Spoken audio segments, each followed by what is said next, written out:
Salam. 6-cı siniflər üçün olan böyük summativ qiymətləndirmə 2, yəni BSQ 2-nin ingilis dili suallarının doğru cavabları ilə tanış olaq, həmçinin izahları ilə.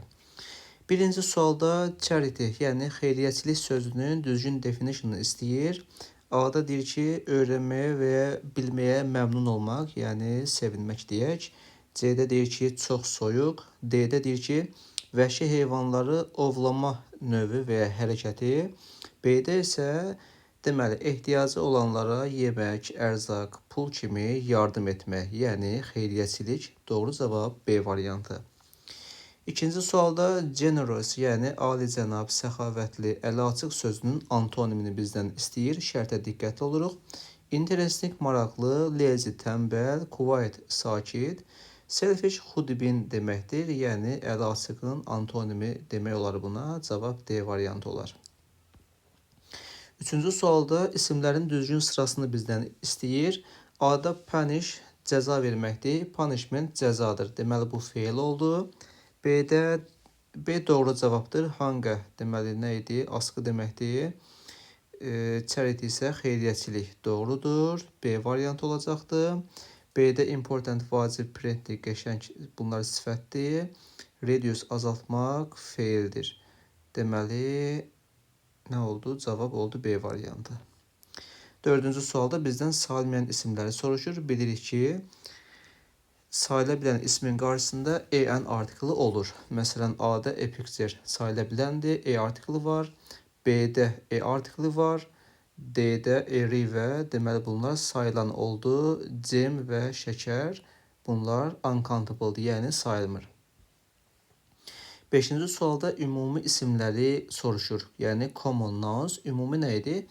Yəni adi isimlər idi və böyük hərfdən yazılmazdı. Deməli A-da Saturn böyükdən yazılıb planet adıdır, yəni xüsusidir. B-də London, Elizabeth bunlar xüsusi simgedir. D-də iyun, oktyabr bunlar da xüsusidir. Rəssam və pul isə deməli ümumi isimdir. 6-cı sualda as var. Bu bizə hansı dərəcəni xatırladır? Deməli, sifətin adi dərəcəsini xatırladır. Yəni, sifət olduğu kimi qalmalıdır. Qarşısında more olmaz, most olmaz, more olmaz. Yəni, sifət olduğu kimi qalmalıdır. D-dəki kimi. 7-ci sualda o yaşayır mərtəbədə, 2 mərtəbədə yox. Bu da second saniyə mənasındadır, düz gəlmir. D isə twice 2 dəfə mənasını verir, düz gəlmir. Amma the second ikinci deməkdir, yəni ikinci mərtəbədə yaşayır. 8-ci sualda hansı cümlədə mürəkkəb isim işlənib deyir? Kindness, deməli bu düzəltmədir. C-də flower var, sadədir bunlar. D-də heroizm düzəltmədir. Amma B-dəki bedroom, yataq otağı mürəkkəbdir. Bizə də compound noun idi.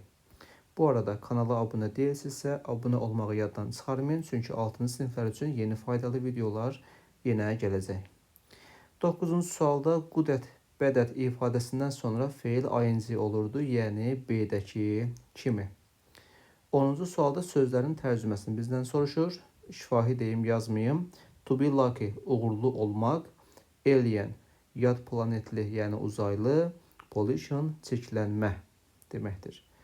11-də cümlənin nəyini istəyir? Tərcüməsini istəyir. We should respect the old.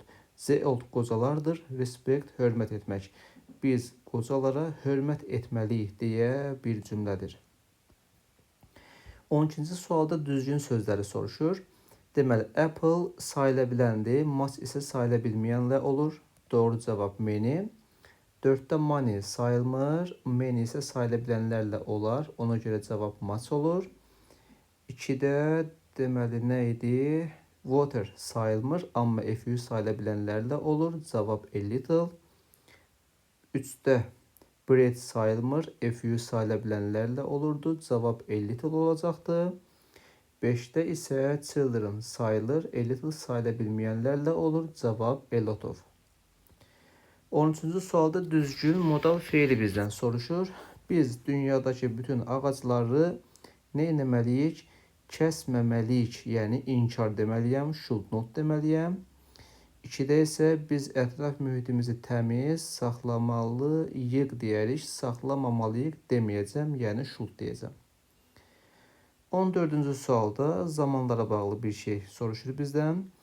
Birincidə sağ tərəfdə ən sonda ego var. Hansı zamandır? Keçmiş sadə zaman. Ona görə lived olmalıdır. İdi. 2-də isə tomorrow gələcək zaman göstəricisidir. Ona görə will by doğru cavabdır. Keçək mətnin suallarına. Birinci sualda bizdə passage is mainly about mətn əsasən nə haqqındadır? Analar bayramı haqqındadır. Analar günü haqqında. Ən yaxşısı elə nə gəldi? Bir saniyə, elə bir düz gələcək burada. İkinci sualda deməli altına xətt çəkilmiş söz nəyi əvəz edir? It sözünü soruşur bizdən. Burada cavab holiday B olacaqdır. 3-də bir adamı və ya yeri görməyə getmək, yəni baş çəkmək, visit deyəcəm. Çünki celebrate qeyd etmək, try cəhd etmək, to work işləmək deməkdir. 4-də isə deməli insanlar analar günü nə edir? Həmin cümlənin altına xətt çəkirəm. People visit their mothers and give them small presents.